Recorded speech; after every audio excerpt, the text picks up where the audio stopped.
वातात्मजं वानरयूथ मुख्यं श्रीरामदूतं शरणं प्रपदे।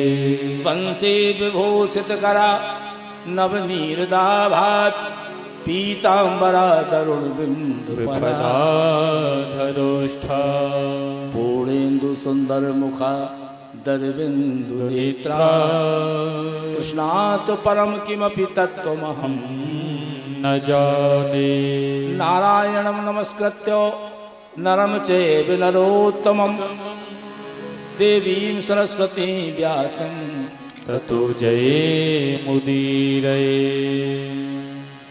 वसुदेवसुतं देवं कंसचाणूरमर्दनं देवकी परमानन्दं कृष्णं वन्दे जगद्गुरु।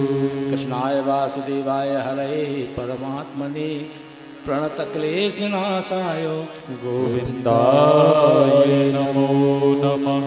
जी के सुमरन ध्यान से बन सकल शुभ काज शो गणेश वाणी सहित ज्ञान दीजियो आज। सिद्ध सदन आनंद करण मंगल मोद निधान लक्ष्मणों सीता सहित श्री रामचंद्र भगवान। बंदों पद हरिधरण सिर महावीर हनुमान बल बुद्धि विद्या दीजियो निज जन मन अनुमान। श्रीमद्भागवत के तिलक में हो सहायक आए चूक परे जो अर्थ में स्तुति जो आप बताए। प्रेम से बोलिए वृंदावन बिहारी लाल की जय हो।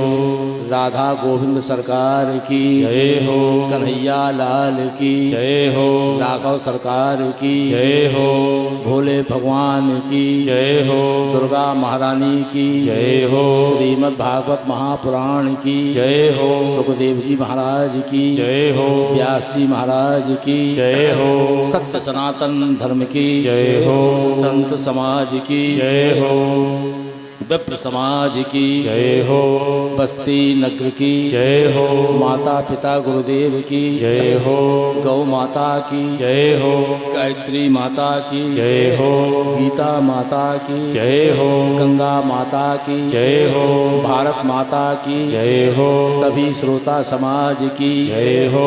ओम नमः पार्वती पतये हर हर महादेव।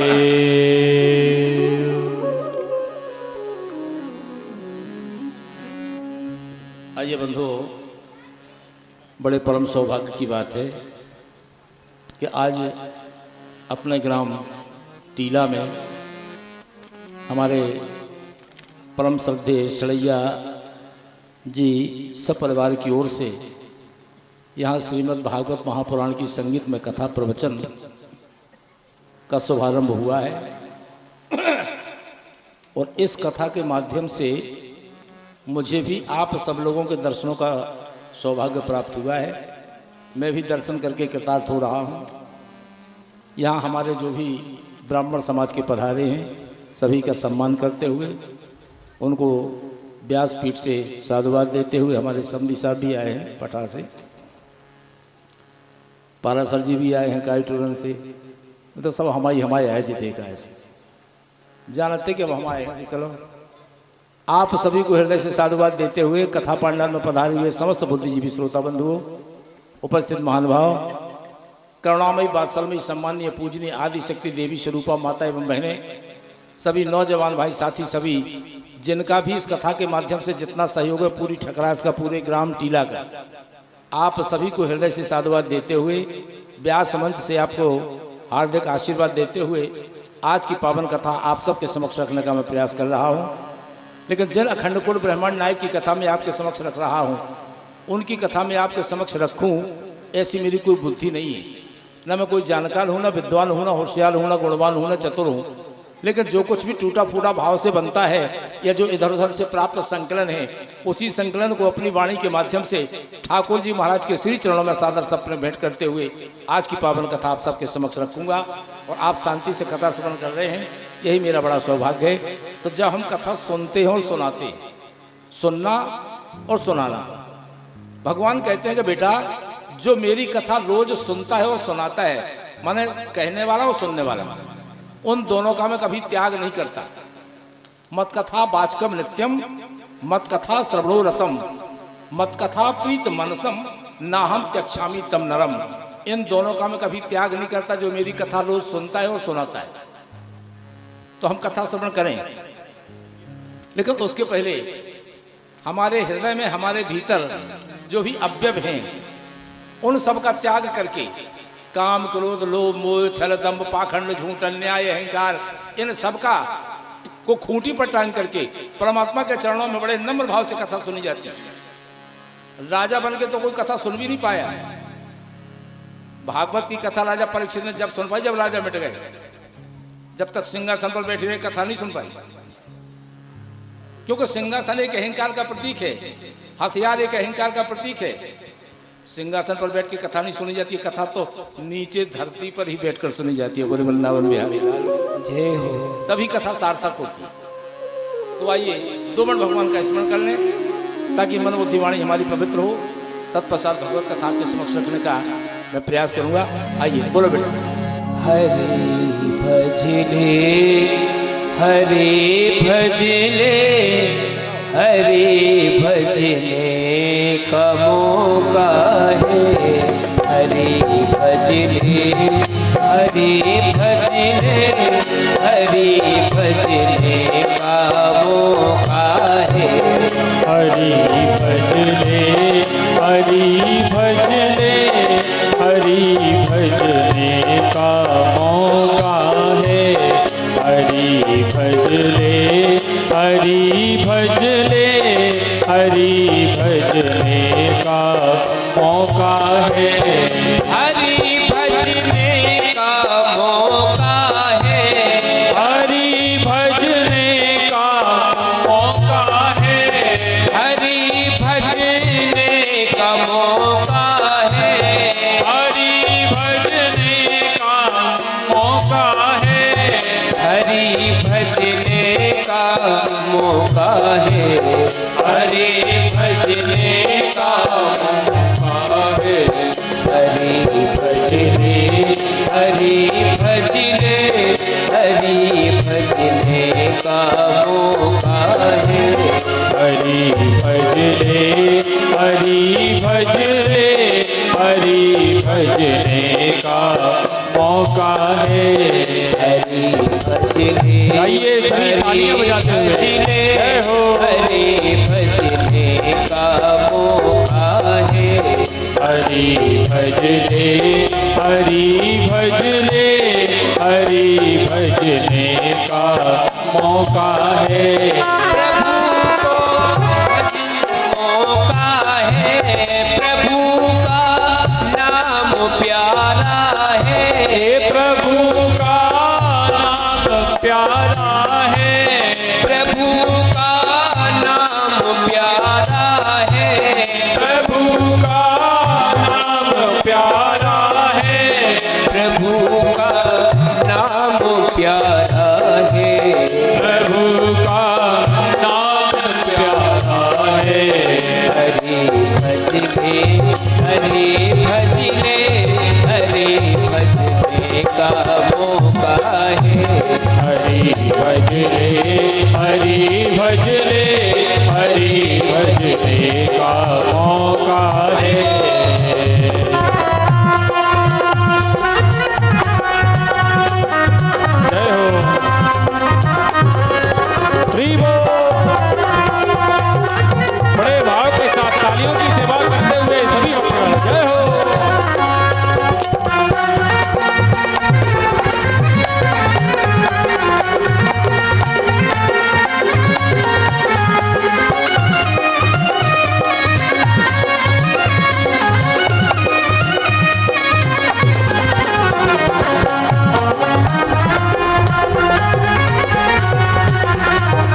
भजले, हरि भजने का मौका है।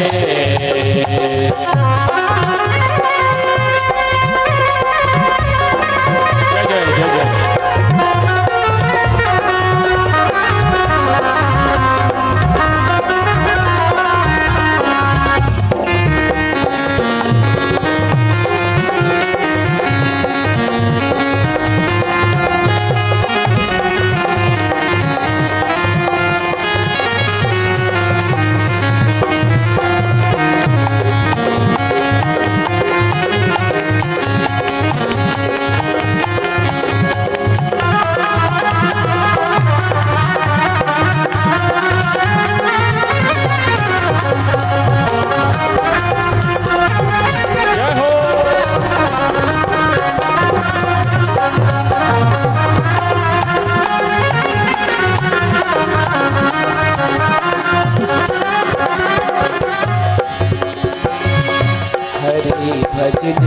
हरि भजले, हरि भजने का मौका है।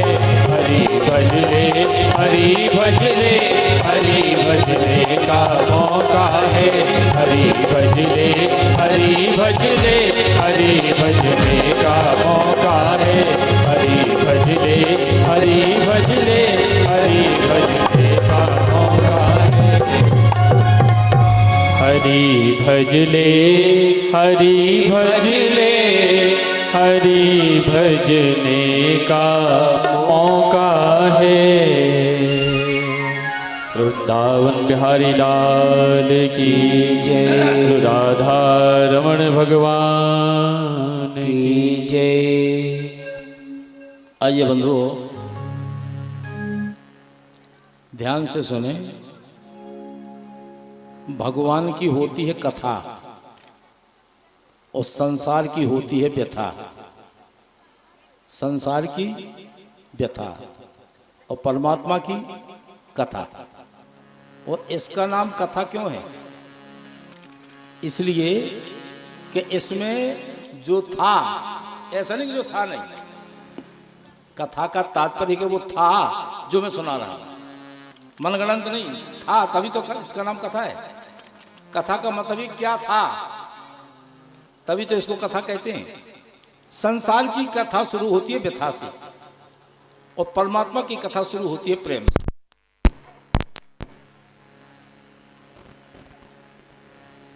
आज परम आदरणीय सूत जी महाराज सोनकार्तिक ऋषियों को बड़ी पावन कथा स्मरण करा रहे हैं। यम प्रवर्जन्तुमनुपेतमपेत कृत्यम, द्वैपायनो विरह कातर्या जुहावा। पुत्रेति तन्मयतया तर्वोऽभिनेदो, तं सर्वभूत हृदयं मुनिमानतोऽस्मि।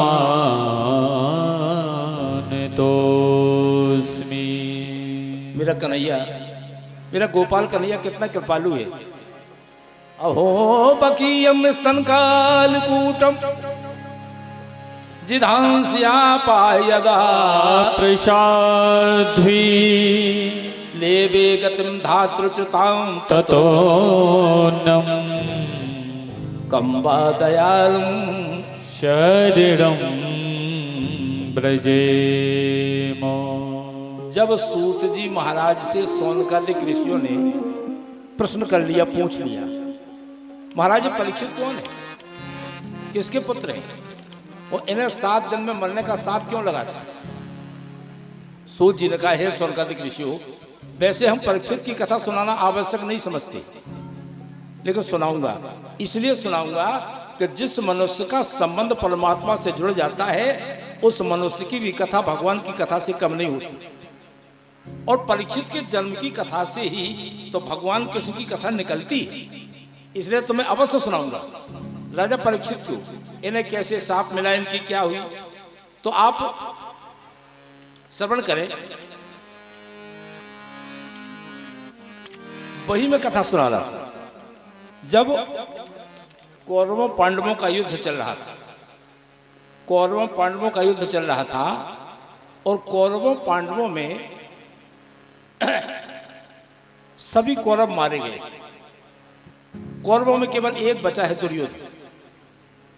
और उसकी भी जंघा पर जब भीम ने अपनी गदा का प्रहार किया तो उसकी भी जंघा को तोड़ के रख दिया। आज दुर्योधन की ये स्थिति बन गई कि कब मृत्यु हो जाए कोई ठिकाना नहीं, ऐसी उस परिस्थिति में पड़ा है।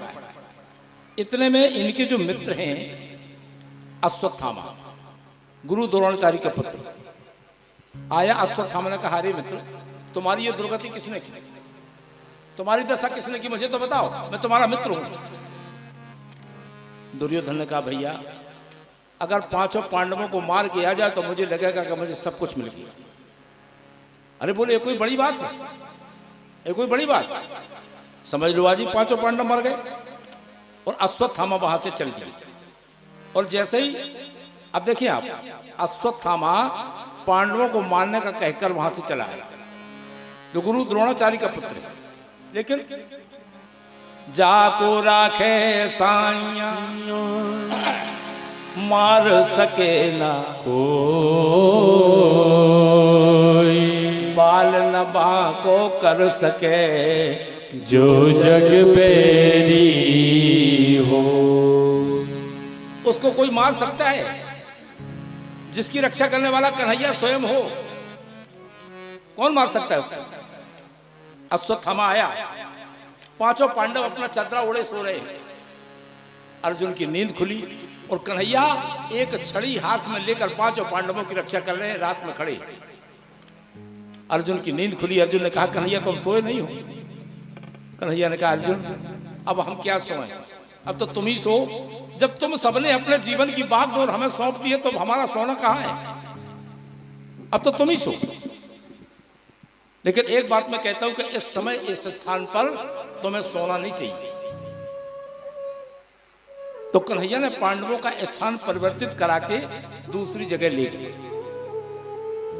लेकिन द्रौपदी के 5 पुत्र वही सोते हुए रह गए, वही पड़े हुए रहे। और अश्वत्थामा ने पांचों पांडव जानकर द्रौपदी के 5 जो बालक थे उन छोटे छोटे बालकों का वध कर दिया, उनको मार दिया, काट दिया, उनके सिर काट दिए। सिर काट के जब आया, दुर्योधन ने पूछा, क्या सबूत है कि तुम पांचों पांडवों को मार के आ गए? बोले, हम तो उनके सिर काट के लाए। और जब उन सिरों को प्रकाश में किया, उजेले में किया, दुर्योधन कहने लगा, अरे मित्र, ये तुमने क्या किया? वैसे ही तो हमारा वंश समाप्त हो रहा था, मेरा एक ही बेटा था, वो भी मर गया है, और द्रौपदी के 5 पुत्र तुमने आज मार दिए, अब तो मेरा वंश समाप्त होने वाला। ये तुमने क्या किया? रोते रोते दुर्योधन जमीन पर गिर पड़ा, उसका प्राणांत भी हो गया। अब आप विचार करें, आप सोचें इस बात को कि जिस माता के 5 पुत्र एक साथ मर जाएं, जिस माता के 5 पुत्र एक साथ मर जाएं, उस माता की स्थिति क्या होगी? क्या होगी उस माता की स्थिति? द्रौपदी बार बार रो रही है, अरे क्या बिगाड़ा था मेरे अबोध बच्चों ने उस दुष्ट अश्वत्थामा का कि सोते हुए बच्चों के सिर काट दी? क्या बिगाड़ा था अश्वत्थामा? उसी समय उस दृश्य को देखने के लिए लाखों नरनारी इकट्ठे हो गए। अरे राम राम, कैसा घृणा कर्म किया है! गुरु द्रोणाचार्य का पुत्र होकर, ब्राह्मण बालक होकर इतना निकृष्ट कर्म किया है। अर्जुन ने कहा, द्रौपदी, तुम्हारे पुत्रों को मारने वाले अश्वत्थामा को मैं जीवित कहीं नहीं छोड़ सकता, आकाश पाताल में कहीं भी जीवित नहीं छोड़ सकता, छोड़ूंगा नहीं। तुम बताओ। अपना गांडी धनुष हाथ में लिया अर्जुन ने और चल दिए। और अश्वत्थामा के सामने जब पहुंचे, अश्वत्थामा ने देखा कि अर्जुन हमें मार दिया। तो अश्वत्थामा ने अपना ब्रह्मास्त्र चला दिया, और जब ब्रह्मास्त्र चलाया तो अर्जुन घबरा करके, कांप करके चरणों में गिर गए कन्हैया के। हे कन्हैया, मुझे बचा लो, हे कन्हैया, मुझे बचा लो, ये ब्रह्मास्त्र मुझे जलाकर भस्म कर देगा। कृष्ण कृष्ण कृष्ण महाबाहो भक्तानां भयंकरा त्वमेको दहिमामानां पवको न संस्रते। अर्जुन कन्हैया के चरणों में गिर पड़ा, कन्हैया मुझे बचा लो, ये जलाकर मुझे भस्म कर देगा। कन्हैया ने कहा अर्जुन अरे डरते क्यों हो, डरते क्यों? कभी कभी विष की दवा विष ही होती है, लोहा लोहे से ही कटता है, कांटा कांटे से ही निकलता है। इस ब्रह्मास्त्र को शांत करने का तरीका है, तुम भी तो अपना ब्रह्मास्त्र छोड़ो। और जब अर्जुन ने अपना ब्रह्मास्त्र छोड़ा तो दोनों ब्रह्मास्त्र आकाश मार्ग में लड़ करके टकरा करके शांत होकर के नीचे गिर पड़े। उसी समय दौड़ करके अर्जुन ने अश्वत्थामा के बाल पकड़ लिए, बाल पकड़ लिए, खींच कर लाए, लाखों नर नारियों के बीच में खींच कर लाए। द्रौपदी तुम्हारे अबोध बच्चों को मारने वाला ये दुष्ट अश्वत्थामा हमारे गुरुदेव के चरित्र पर कलंक है, ब्राह्मण बालक होकर तुम ही बताओ इसको कैसे मारे। जब खींच कर ला रहे हैं, लाखों नारायणियों ने देखा, लाखों लोग देख रहे हैं, अरे राम राम कैसा घिनौना कर्म किया, गुरु द्रोणाचार्य के पुत्र होकर इतना निकृष्ट चरित्र किया है, छोटे छोटे बच्चों को मार दिया। ये तो बच्चों का हत्यारा है। इसलिए तो कहा है, इसलिए कहा है कि ऊंच निवास नीच कर तू, ऊंच निवास नीच कर तू, ऊंच निवास नीच कर तू। निवास ऊंचा हो, कर्म खराब हो। गुरु द्रोणाचार्य का पुत्र ब्राह्मण बालक होकर द्रौपदी के 5 बच्चों को काट दिया, बालकों को काट दिया। देखिए आप, ब्राह्मण सर्वोपरि है, लेकिन कर्म से ना गिरे तब। ब्राह्मण कर्म से गिर जाएगा तो सब कुछ नष्ट हो जाएगा, ध्यान रखना। ऊंच निवास नीच कर तू, देख न सकहीं पराई विभूति, देख न सकहीं पराई विभूति, देख न सकहीं पराई विभूति।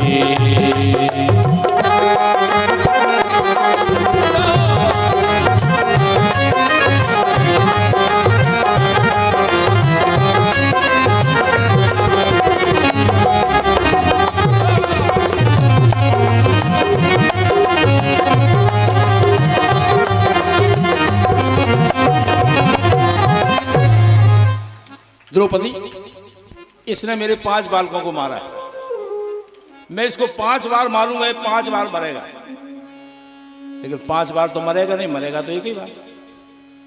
द्रौपदी तुम ही बताओ इसको हम कैसे मारें? कहो तो जलती ज्वाला में ढकेल दे, इसके टुकड़े करके शेर के सामने डाल दे, बताओ तुम ही बताओ। इसको चीर करके शेर के सामने डाल दे। द्रौपदी तुम ही बताओ इसको हम मारें तो मारें कैसे?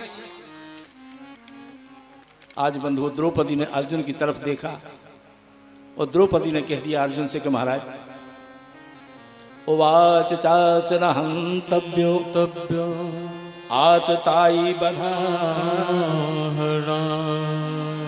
मुच्यता मुच्यतामेशो ब्राह्मणो नितनाम गुरु। अर्जुन पूछ रहे हैं द्रौपदी तुम बताओ इसको कैसे मारे, लेकिन द्रौपदी ने हाथ जोड़ के कह दिया कि महाराज मैं आपके हाथ जोड़ती हूँ और हाथ जोड़ करके आज एक ब्राह्मण के बालक के प्राणों की भीख आपसे आंचल पसार के मांगती हूँ, छोड़ दो इनको, इनको छोड़ दो। अर्जुन बोले क्या कहती हो? छोड़ दें इस पापी को जिसने हमारे 5 पुत्रों का वध किया है, उसको हम मार दें, छोड़ दें। द्रौपदी बोली अर्जुन महाराज जिस तरह आज मैं अपने बच्चों को रो रही हूं, उसी तरह जब इसकी माता कृपी को पता चलेगा कि अर्जुन ने मेरे पुत्र को मार दिया, ये भी अपनी माता का इकलौता बेटा है, तो क्या उसकी माता रोएगी नहीं? और उसकी माता को रोने देना क्या आपको अच्छा लगेगा? जो गुरु द्रोणाचार्य की विधवा पत्नी है कृपी, उनको रोने देना आपको अच्छा लगेगा? जिन गुरुदेव ने अपने बच्चे को जो विद्या नहीं सिखाई जो आपको सिखाई, तो तुम क्या कहते हो कि मारो इसके लिए, इनको मत मारो, अरे हमारे गुरुपुत्र हैं। अर्जुन ने सोचा द्रौपदी के मन में तो करुणा आ गई। युधिष्ठिर बड़े हैं, युधिष्ठिर से पूछा आप ही बताइए क्या करें। युधिष्ठिर जी बोले अर्जुन, जो हमारा शास्त्र कहता हो शास्त्र सम्मत काम करना। द्रौपदी खड़ी, भीम ने कहा हाँ मारो, नकुल सहदेव ने कहा मारो, ऐसे पापी को मारने से पाप थोड़ी लगता।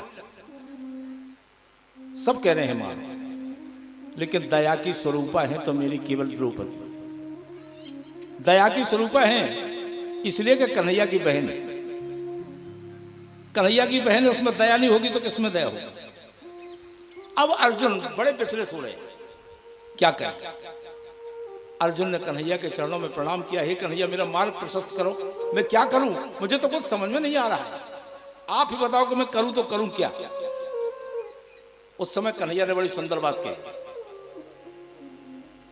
हे अर्जुन ब्रह्मबंधुर्नहं तभ्यो आतुताई बधार्हणा मये बोपि माप्नातं परिपाहे अनुसार।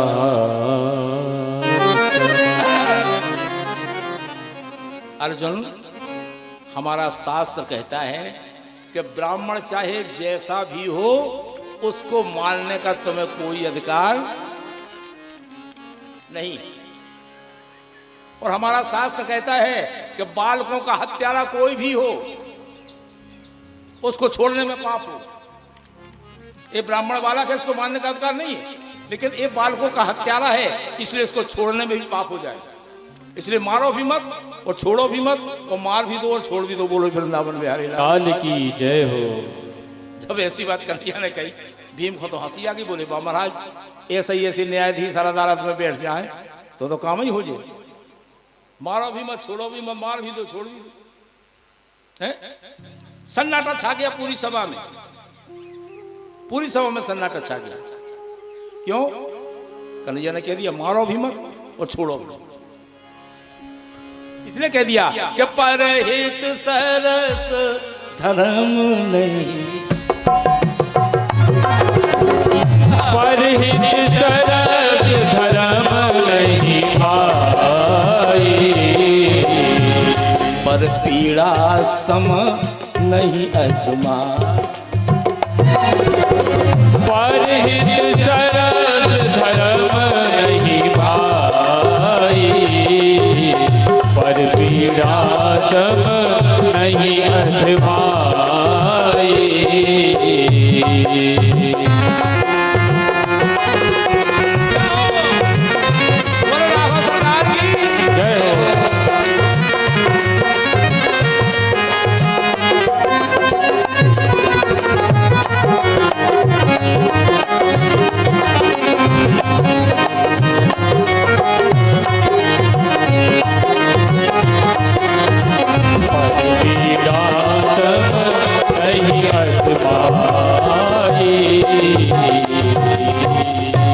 प्रेम से बोले वृंदावन बिहारी लाल की जय हो। अब विचार करें आप, अर्जुन क्या करे। अर्जुन तो धर्म संकट में पड़ गया, धर्म संकट में पड़ गया। लेकिन उसी समय अश्वत्थामा की आधी दाढ़ी मूछ मुड़वा दी, चेहरा अभद्र कर दिया, उसके सिर को चीरकर मणि को निकाल लिया और धक्के देकर समाज में से धक्के देकर पूरी राज्यसभा में से धक्के देकर बाहर निकाल दिया। अधम ब्राह्मण का सबसे बड़ा पद यही है, इससे बड़ी ब्राह्मण को मौत की सजा भी नहीं। ब्राह्मण से अगर सीताराम नहीं करो तो यही लगी रहती दिन भर के, आज कैलाश में कहा सीताराम नहीं कही। ब्राह्मण का सबसे बड़ा पद यही है कि उसका चेहरा अभद्र करवा के उसको धक्के देकर बाहर निकाल दिया, और यही किया अर्जुन ने। अरे अश्वत्थामा को तो अर्जुन का उपकार मानना चाहिए कि काम तो किया है मैंने मरने का, लेकिन फिर भी मुझे अर्जुन ने मारा नहीं, केवल दंडित किया है, दंडित किया। अश्वत्थामा को छोड़ दिया। और अश्वत्थामा जब अपने आश्रम में पहुंच गया तो अश्वत्थामा के मन में ईर्ष्या जग गई, ईर्ष्या पैदा हो गई। और ईर्ष्या का मतलब समझते? ईर्ष्या ऐसा बड़ा दुर्गुण है कि जब आदमी के चरित्र में घुलता है तो आदमी का चरित्र भी दूषित हो जाता है।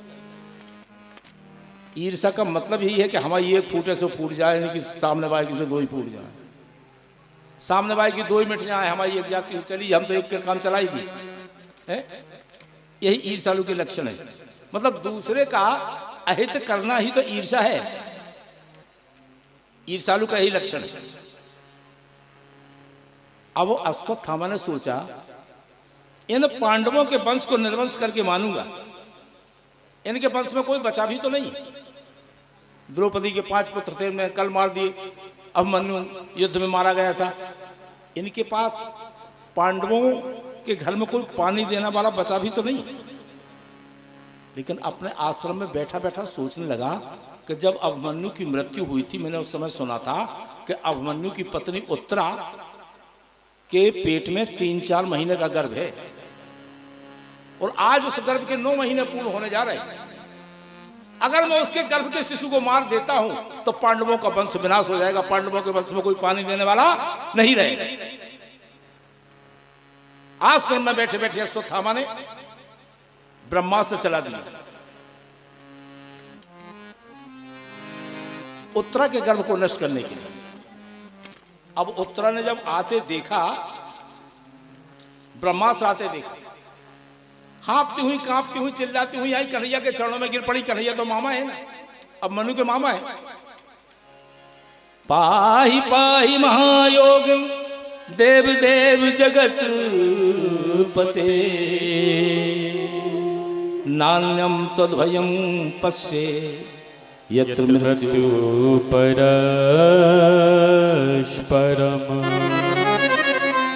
नान्यम तद्भयम पश्ये यत्र मृत्यु परस्परम। हे मामा, हे गोपाल कन्हैया, मेरी रक्षा करो। ये ब्रह्मास्त्र जलाकर मुझे भस्म कर दे, मुझे इस बात की चिंता नहीं। लेकिन अगर मेरे उदर में पलने वाला,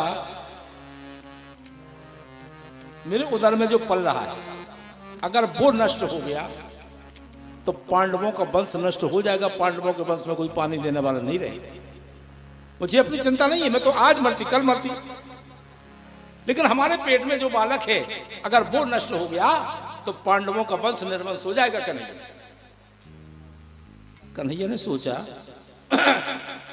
इतना गिरा हुआ चरित्र है उस गुरुपुत्र का, उस ब्राह्मण बालक का। मैंने तो कभी सोचा नहीं था कि एक गुरु द्रोणाचार्य का ब्राह्मण बालक का पुत्र इतना नीचा गिर जाएगा। खैर बेटी चिंता मत करो, तुम कुछ समय के लिए मातृत्व भाव प्रकट करो। और जैसे ही उत्तरा ने मातृत्व भाव प्रकट किया, उसी समय कन्हैया सूक्ष्म रूप लेकर उत्तरा के गर्भ में प्रवेश कर गए। बोले वृंदावन में आए काल की जय हो। शंख चक्र गदा पद्म धारण किए हुए हैं, गर्भ में प्रवेश कर गए और एक रूप से बाहर भी खड़े हैं, एक रूप से गर्भ में चले गए। और जो गर्भ जल रहा था उत्तरा का, उसकी प्राण रक्षा कर जो जल रहा था, एक रूप से बाहर खड़े हैं। जो बाहर खड़े हैं बोले बेटी अब तुम्हें कोई कष्ट तो नहीं, कोई परेशानी तो नहीं? उत्तरा बोली नहीं महाराज, अब तो मैं अपने आप को स्वस्थ महसूस कर रही हूं, अब तो मैं स्वस्थ महसूस कर रही हूं। तो मेरे कहने का तात्पर्य है कि जिस तरह भगवान के सामने जीव की कोई चालाकी नहीं चलती ना, उसी तरह भक्त के सामने भगवान की चालाकी नहीं चलती। भगवान की चालाकी नहीं चलती।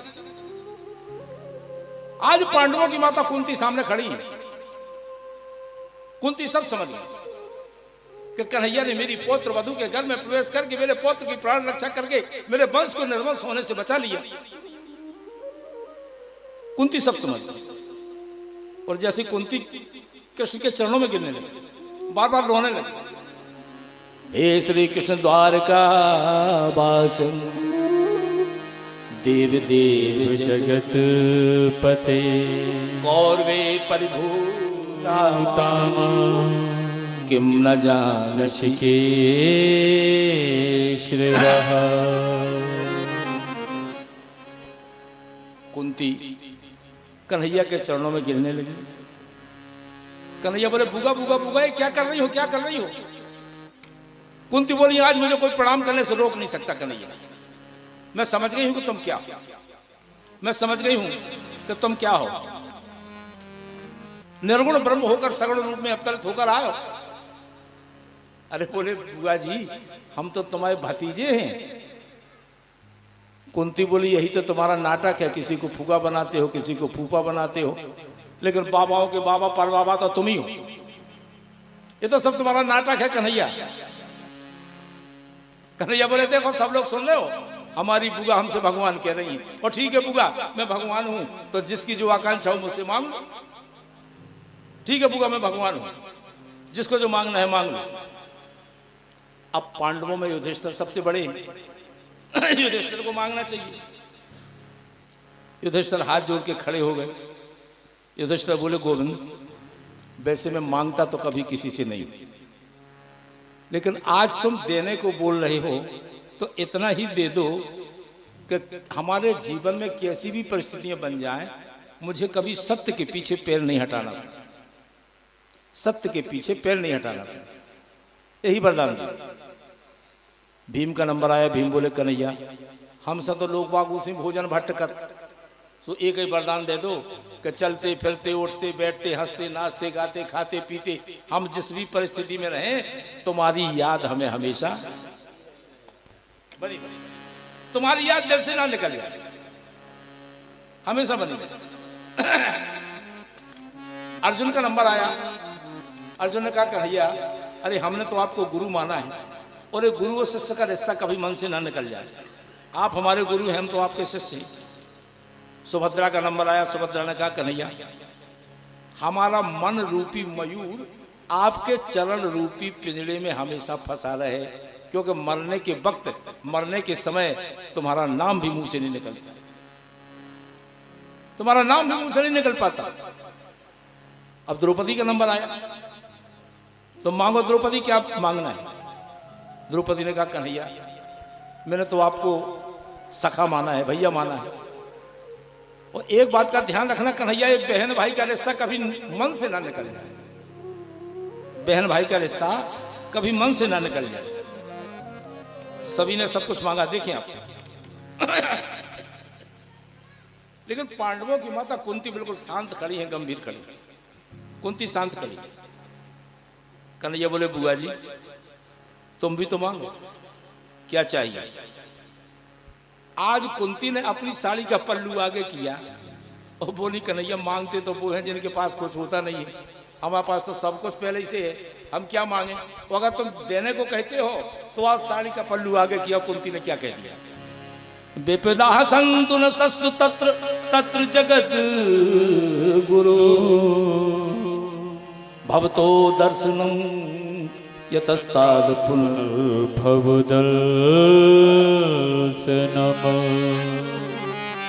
हे गोपाल मेरे जीवन में एक विपत्ति निकल ना पाए और दूसरी विपत्ति आ जाए, एक विपत्ति दूर ना हो, मेरे जीवन में दुख ही दुख मेरे ऊपर आते रहे। कन्हैया बोले बुआ जी ये कोई दुख मांगने की चीज है, क्या मांगने हो सोच समझ के मांगो। कोई दुख मांगता है भगवान से दुख मांगता है, लेकिन तुम दुख मांग रही। कुंती बोली कन्हैया मैं दुख इसलिए मांग रही हूं कि अगर मेरे सिर पर दुख नहीं आया होता तो आज मेरी आंखों के सामने कन्हैया भी खड़ा नहीं होता। बोले वृंदावन बिहारी लाल की जय हो। क्योंकि बंधुओं सुख में साथ देते हैं संसार के लोग और दुख में केवल एक ही दरवाजा खुला मिलता है, एक ही दरवाजा खुला मिलता है। भाई हमारे शरीर पर दुख आया, हमारे सिर पर दुख आया, तो उस दुख को नष्ट करने के लिए कन्हैया आया। अगर दुख नहीं आया होता, अरे दुख तो सुख से अच्छा है। उस सुख को लेकर क्या करेंगे जिस सुख में हम कन्हैया को भूल जाएं। उस दुख को तो बार बार सिर पर रखना चाहिए। कन्हैया बोले बुआ जी अब हम तुम्हें दुख नहीं दे सकते, तुमने दुख के अलावा जीवन में पाया ही क्या है।